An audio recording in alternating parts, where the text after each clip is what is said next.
আসসালামু আলাইকুম, কেমন আছেন সবাই? আশা করি আল্লাহর অশেষ রহমতে সবাই ভালো আছেন। আলহামদুলিল্লাহ, আমিও ভালো আছি। শানুস পাকের ঘরে সবাইকে আরও একবার ওয়েলকাম জানাচ্ছি নতুন আরও একটি রেসিপি দেখার জন্য। আজকে আমি তৈরি করে দেখাবো ভীষণ মজার এবং অসাধারণ স্বাদের একটা নরম তুলতুলে কেকের রেসিপি। মাত্র একটি ডিম আর ময়দা দিয়ে তৈরি তেলে ভাজা নরম তুলতুলে এই কেকটি কিন্তু যে কেউ বানাতে পারবেন একদম সহজে এবং ঝটপট করে। ঘরে থাকা অল্প কিছু উপকরণ দিয়ে কিন্তু এই মজাদার রেসিপিটি তৈরি করে নিতে পারেন। বিকেলবেলা চায়ের সাথে খাওয়ার জন্য পারফেক্ট একটা নাস্তা, আর এটা গরম থাকা অবস্থায় থাকবে একদম কেকের মতোই নরম তুলতুলে। যখন একটু ঠান্ডা হয়ে যাবে তখন কিন্তু বিস্কুট পিঠার মতো হয়ে যাবে। তো এইটা খেতে কিন্তু ভীষণ মজাদার এবং সবাই খেতে পছন্দ করে। তো চলুন আজকের এই মজাদার এবং তুলতুলে কেকের রেসিপিটা আমি কীভাবে বানিয়েছি দেখে নেওয়া যাক। আর আপনি আমার ভিডিওতে একটা লাইক করে চ্যানেলটি সাবস্ক্রাইব করে পাশেই থাকবেন আশা করছি। বিসমিল্লাহির রহমানির রহিম। প্রথমে একটা বাটিতে নিয়ে নিচ্ছি একটি ডিম। ডিমটাকে ফাটিয়ে নিলাম। এবার এর মধ্যে দিয়ে দিচ্ছি আমি গুঁড়ো করে রাখা চিনি আধা কাপ পরিমাণে। চিনিটা আজকে আমি গুঁড়ো করে ব্যবহার করছি, চাইলে আস্তটাও দিতে পারেন, তবে গুঁড়ো করে দিলে একটু তাড়াতাড়ি গলে যাবে আর সহজেই কিন্তু কাজটি হয়ে যাবে। এরপর দিয়ে দিলাম 2 টেবিল চামচ পরিমাণে রান্নার তেল বা সয়াবিন তেল, আধা চা চামচ বেকিং পাউডার দিয়েছি আর দিয়েছি স্বাদ মতো লবণ। এবার সব কিছু একসাথে ভালো করে মিশিয়ে নিচ্ছি। আর যেহেতু আমি গুঁড়ো চিনি দিয়েছি এখানে, তাই এটা কিন্তু তাড়াতাড়ি গলেও যাবে আর তাড়াতাড়ি হয়ে যাবে এই কাজটি। মাত্র 2 মিনিটের মতো নাড়াচাড়া করলেই কিন্তু চিনিটা একদম গলে যাবে।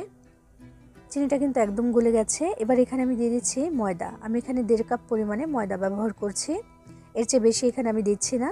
তো 1.5 কাপ পরিমাণে ময়দা দিয়ে তারপর আমি মিশিয়ে নিচ্ছি। আবার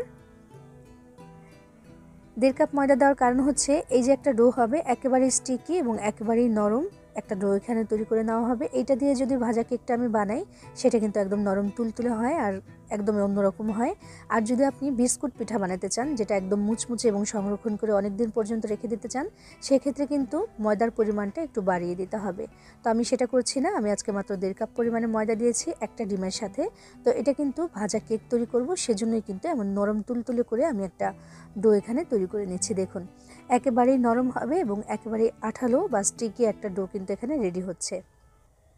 প্রথম অবস্থায় আমি হ্যান্ড উইক্স দিয়ে মিশিয়ে নিয়েছি এবং যখন একেবারে আঠালো হয়ে গেছে, মিশে গেছে, তখন আমি হাত দিয়ে খুব সুন্দর করে এভাবে মাখিয়ে নিয়েছি। আর হাতে এখানে দেওয়ার আগেই কিন্তু হাতে একটু তেল মাখিয়ে নিয়েছি, কারণ দেখতেই পাচ্ছেন এটা অনেক বেশি আঠালো। তো একদম আঠালো করে এমন একটা স্টিকি ডো আমি তৈরি করে নিচ্ছি। খুব সুন্দর করে মাখিয়ে নেওয়া হয়ে গেলে এবার আমি এটাকে রেখে দেব প্রায় 7 থেকে 8 মিনিটের জন্য। এই সময়ের মধ্যেই কিন্তু স্টিকিনেসটা অনেকটাই কমে আসবে আর তখন আমি একটু শেপ দিতে পারবো নাস্তাটার, তো সেজন্য কিন্তু একটু রেখে দিতে হবে। এবার এটাকে ঢাকনা দিয়ে ঢেকে রেখে দিতে হবে, খুব বেশি সময়ের জন্য না, মাত্র 7 থেকে 8 মিনিট পরে আমি ঢাকনাটা তুলে নিচ্ছি। আর এটা কিন্তু আঠালো ভাবটা অনেকটাই ছেড়ে দিয়েছে। এবার আমি নিয়েছি একটা টেবিল চামচ, তার মধ্যে একটু তেল ব্রাশ করে নিয়েছি আর হাতে একটু তেল লাগিয়ে নিতে হবে যেন লেগে না থাকে হাতের সাথে। তো এবার 1 চামচ করে আমি এখান থেকে ডো নেব আর নাস্তাটা বানাবো বা কেকটা বানাবো। তো 1 চামচ করে নিচ্ছি যেন সবগুলো কেক একই সাইজের হয়, সেজন্য কোনোটা ছোট কোনোটা বড় হবে না, একই সাইজের হবে। তো হাতের তালুতে নিয়ে একটু গোল করে ঘুরিয়ে তারপর দেখুন আলতো করে একটু লম্বা করে চ্যাপটা করে দিয়েছি, ঠিক এমন করে। এবার আমি ভাজার জন্য চলে যাব। বিসমিল্লাহির রহমানির রহিম। তো দেখুন আমি চুলায় পর্যাপ্ত পরিমাণে তেল বসিয়ে দিয়েছি, দিয়ে যেটা করেছি আমি চুলার আঁচটাকে অন করে দিয়েছি মিডিয়াম হিটে করে। এবার তেলটা আস্তে আস্তে গরম হতে থাকবে আর একটা একটা করে নাস্তা বানিয়ে তারপর এর মধ্যে ছাড়তে হবে। যেহেতু এই ডোটা একেবারেই নরম, তাই এই নাস্তাটা বানিয়ে কিন্তু আমি কোথাও রাখতে পারবো না, সেখানেই বসে যাবে এবং শেপটা নষ্ট হয়ে যাবে। এই জন্য তেলটা আমি চুলায় বসিয়ে দিয়েই কিন্তু নাস্তা একটা একটা করে বানাচ্ছি আর একটা একটা করে এখানে ছাড়ছি। তেলটা ধীরে ধীরে গরম হচ্ছে, নাস্তাটা কিন্তু ফুলে উপর দিকে চলে আসছে। দেখুন তেলটাও গরম হতে থাকবে, নাস্তাটাও হতে থাকবে, এমনভাবে আমি এখানে দিয়ে দিয়েছি সবগুলো নাস্তা। তো চুলার আঁচটা কিন্তু শুরু থেকে আমি মিডিয়াম হিটে করে রেখেছিলাম। তো এভাবেই নাস্তাগুলোকে একদম শেষ অবধি পর্যন্ত ভাজতে হবে। তো এটাকে খুব বেশি বাড়িয়ে কিন্তু দেওয়া যাবে না।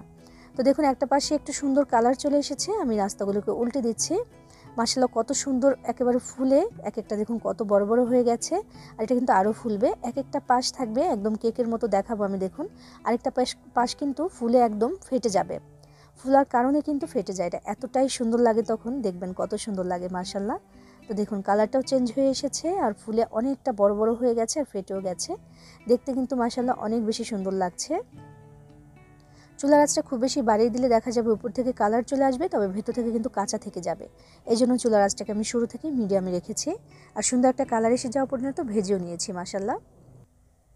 এবার আমি নাস্তাগুলোকে তেল থেকে ছেঁকে তুলে নিচ্ছি, কারণ আমাদের এই নাস্তাগুলো বা কেকগুলো কিন্তু ভেজে নেওয়া হয়ে গেছে। এখন যদি একটা কেক আপনি ধরেন দেখা যাবে যে একেবারেই নরম তুলতুলে, ঠিক যেমনটা থাকে কেক। তবে মিনিট 10 রেখে দেওয়ার পরেই কিন্তু এটা এতটা তুলতুলে আর থাকবে না, তখন মুচমুচে হয়ে যাবে, তখন আবার অন্যরকম। খেতে যে কতটা টেস্টি হয় সেটা একবার বানিয়ে না খেলে বুঝতে পারবেন না। যারা এখনও পর্যন্ত এই নাস্তাটা বানিয়ে খাননি, আমি বলবো একদিন একটু বানিয়ে খেয়েই দেখুন যে কতটা মজাদার হয় এই নাস্তাটা বা কেকটা।